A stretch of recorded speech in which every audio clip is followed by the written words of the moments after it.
La final de octombrie, Asus a prezentat o gamă largă de plăci de bază cu chipset Intel Z690. Acestea aduc suportul pentru procesoarele Intel Core de generația a 12-a, procesoare fabricate pe 10 nanometri, cunoscute sub codul Alder Lake. Aduc în același timp suport pentru memoria DDR5 și pentru interfața PCI Express 5.0. Gama ROG cuprinde celebra familie Maximus, care la rândul ei numără 5 modele noi. Maximus Z690 Extreme și ediția Glacial, care dispune de un bloc de răcire cu lichid. Avem Apex, care este placa specializată pentru overclocking-ul extrem, și mai avem Formula și Hero. Maximus Z690 Hero face obiectul acestui clip. Prin urmare, haideți să vedem cum se prezintă noua platformă high-end de la ROG. Aceasta e placa și aici avem socketul LGA 1700 pentru procesoarele din generația a 12-a de la Intel Core. Avem și un conector de alimentare Procul 2 și mai mulți pini aici pentru ventilatoare. Hero dispune de 20 plus 1 etaje de alimentare cu o putere nominală de până la 90 de amperi. Cu așa de multe faze avem nevoie de o răcire foarte bună, realizată cu niște blocuri mari din aluminiu, niște radiatoare care se continuă până în acest backplate. Placa cu porturi este premontată din fabrică și are o protecție electrostatică îmbunătățită. Începem cu două butoane, BIOS Flashback, pentru a realiza instalarea de BIOS de pe un stick USB și Clear CMOS pentru a șterge setările curente. Avem ieșirea HDMI atunci când veți folosi procesoare cu grafică integrată și două porturi USB-C, ambele cu Thunderbolt 4. Avem și două USB-uri 2.0, acesta marcat fiind disponibil pentru stick-ul cu update-ul de BIOS. Apoi urmează numai puțin de 7 porturi USB 3.2 generația a doua, din care unul este cu design reversibil de tip C, celelalte 6 fiind de tip A. Toate acestea au o alimentare stabilă la 5V pentru minime fluctuații, pentru a nu pierde date atunci când conectăm dispozitive pe ele. Aici vom conecta antena Wi-Fi 6E și nu în ultimul rând conectica audio. Avem ieșirea optică și cele 5 audio jack-uri placate cu aur. Placa Maximus Hero are codecul audio Supreme FX ALC4082, care include un DAC de mare fidelitate Sabră 9018 Q2C. El este amplasat sub acest cover marcat cu însemnul Supreme FX. Ca și celelalte plăci Maximus de până acum, și acest model Hero e foarte bine pregătit la capitolul rețea. Avem, cum spuneam, Wi-Fi 6E plus un port de rețea RJ45 pentru Ethernet de 2,5 gigabit pe fir, în condițiile în care apar tot mai multe rutere cu porturi de 2,5 și se anunță abonamente de internet la 2,5, această placă se va dovedi o investiție inteligentă pentru viitorul tău calculator. Evident, avem și porturi în afara carcasei care vor fi conectate de pe placă. Important e că vei putea conecta un USB 3.2 generația a doua X2 care suportă pe panoul frontal al carcasei Quick Charge 4. Nu o vom putea porni acum, dar placa are o iluminare specială numită Polimo.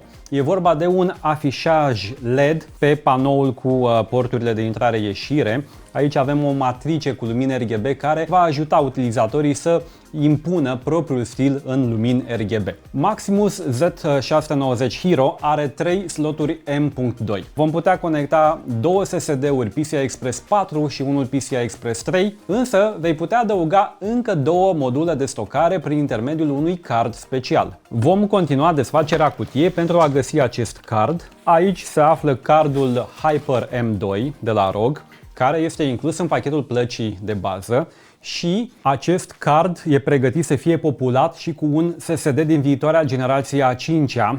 Placa are aceste radiatoare și paduri termice care vin în contact cu unitățile de stocare. Veți putea conecta așadar încă două SSD-uri, dintre care unul pe PCI Express 5 în viitorul apropiat. În cazul sloturilor M2 de pe placa de bază, avem prinderea Q-Latch, care elimină nevoia de unelte, nu mai ai nevoie de șurubeniță, vei avea o instalare mult mai facilă. Tot la capitolul comoditate, confort, avem un buton Q-Release care va debloca primul slot PCI Express apăsându-l.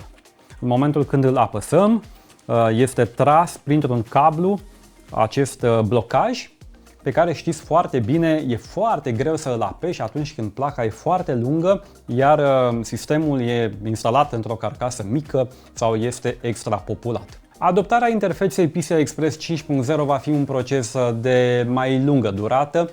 E foarte important că această platformă e pregătită pentru așa ceva.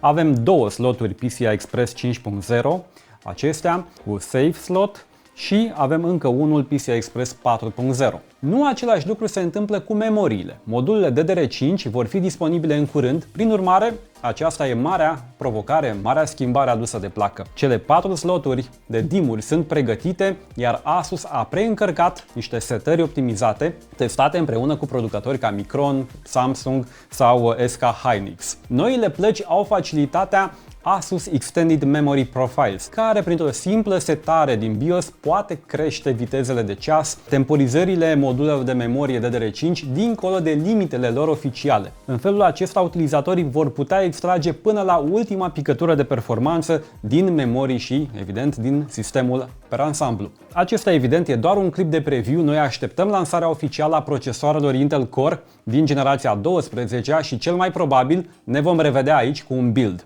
Până atunci, rog să stai în zonă și hai să vezi ce mai cuprinde cutia plăcii de bază. Am dat așadar la o parte acest card Hyper M2 cu care poți conecta încă două SSD-uri, dintre care unul PCI Express 5.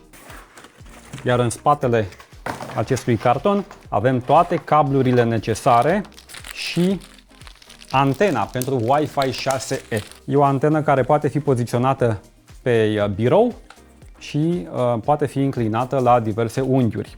Avem cele două mufe, doi conectori pe care îi vom conecta în spatele calculatorului în acest backplate preinstalat, cum ziceam. Avem cablurile pentru iluminare, un card de mulțumire. Aici avem un card holder care va menține placa într-o poziție fixă pentru a nu pune presiune pe PCB.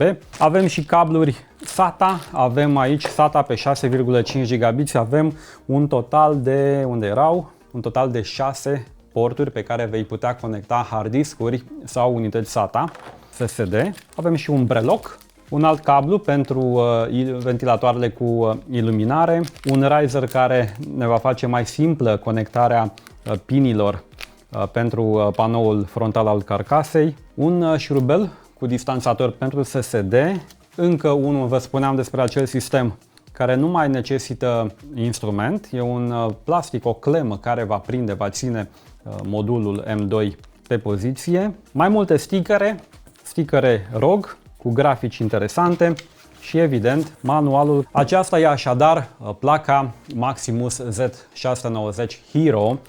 Ea va fi disponibilă pe piață imediat ce vei putea cumpăra un procesor Intel Core din generația 12-a. În concluzie, e o placă foarte puternică cu care vei putea asambla un sistem de top care are o alimentare stabilă și performantă cu o răcire pe măsură. Îți mulțumesc pentru atenție și nu uita să te abonezi aici pe canalul ROG. Vom prezenta în continuare produse Republic of Gamers.